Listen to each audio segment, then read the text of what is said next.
Assalamualaikum warahmatullahi wabarakatuh. Perkenalkan, saya Francisca Yusi Soyaningsih. Di sini saya akan menjelaskan materi tentang padang lamun. Pengertian padang lamun. Padang lamun adalah ekosistem khas di laut dangkal pada wilayah perairan hangat dengan dasar pasir dan didominasi oleh tumbuhan lamun, sekelompok tumbuhan anggota bangsa Alismatales yang beradaptasi di air asin. Ciri-ciri padang lamun. Yang pertama, terdapat di perairan pantai yang landai, di dataran lumpur atau dataran berpasir.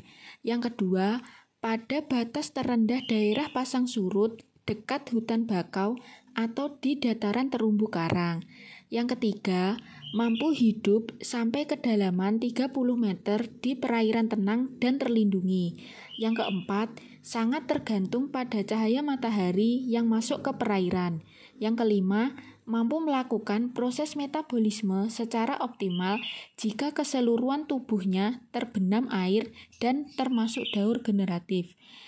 Yang keenam, mampu hidup di media air asin.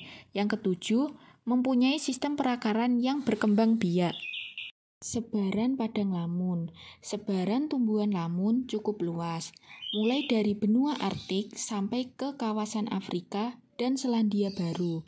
Terdapat 58 jenis tumbuhan lamun di seluruh dunia dengan konsentrasi utama di perairan Indo-Pasifik. Dari jumlah tersebut, ada 16 jenis dari 7 marga, di antaranya ditemukan di perairan Asia Tenggara. Jumlah jenis terbesar dapat dijumpai di perairan Filipina. Faktor-faktor yang mempengaruhi padang lamun. Kestabilan ekosistem padang lamun dipengaruhi oleh beberapa faktor. Faktor-faktor tersebut diantaranya yang pertama adalah kecerahan. Penetrasi cahaya matahari yang masuk ke perairan akan mempengaruhi proses fotosintesis tanaman padang lamun. Intensitas cahaya matahari yang tinggi sangat diperlukan bagi tanaman lamun. Jika suatu perairan mendapatkan intensitas cahaya yang cukup, maka produktivitas lamun juga akan berbanding lurus. Yang kedua yaitu suhu. Ekosistem padang lamun secara umum ditemukan secara luas di area bersuhu dingin hingga tropis. Hal ini mengindikasikan bahwa toleransi tumbuhan lamun cukup luas terhadap perubahan suhu.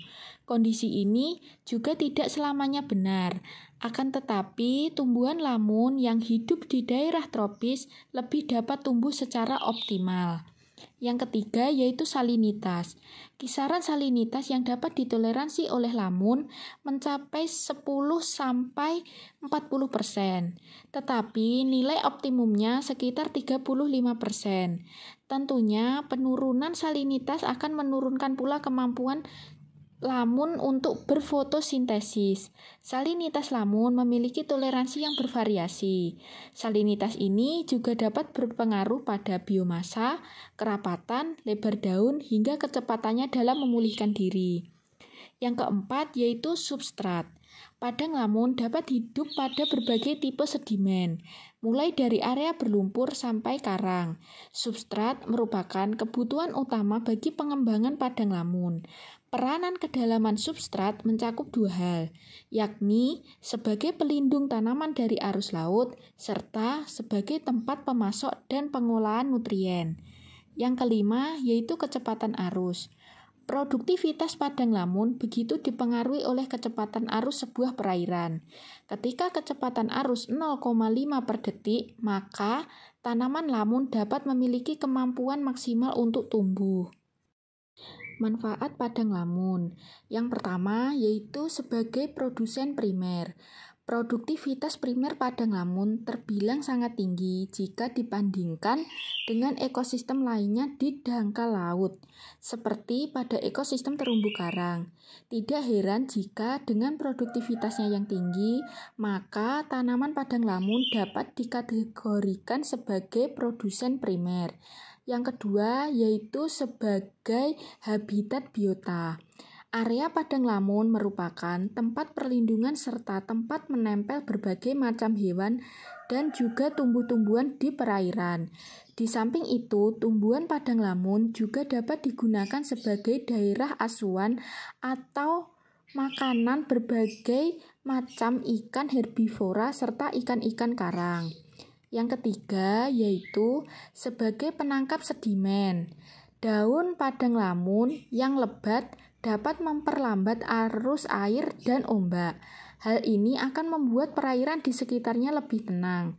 Akan tetapi di sisi lain, rimpang serta akar tumbuhan padang lamun dapat digunakan untuk menahan serta mengikat sedimen, sehingga pada dasarnya permukaannya lebih kuat dan stabil.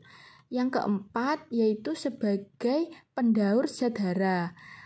Tumbuhan padang lamun memegang peranan sangat penting dalam pendauran zat hara serta elemen-elemen yang tergolong langka di sekitar lingkungan laut.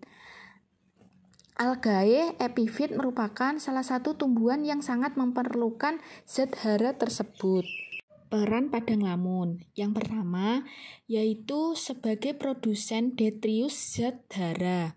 Yang kedua yaitu pengikat sedimen dan penstabil substrat yang lunak dengan sistem perakaran yang padat serta saling menyilang.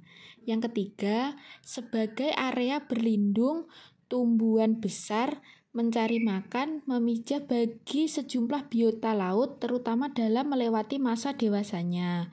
Yang keempat, sebagai tudung pelindung penghuni padang lamun lainnya dari sengatan matahari yang mengganggu. Demikian materi yang dapat saya sampaikan. Ada kurang lebihnya, saya mohon maaf. Wassalamualaikum warahmatullahi wabarakatuh.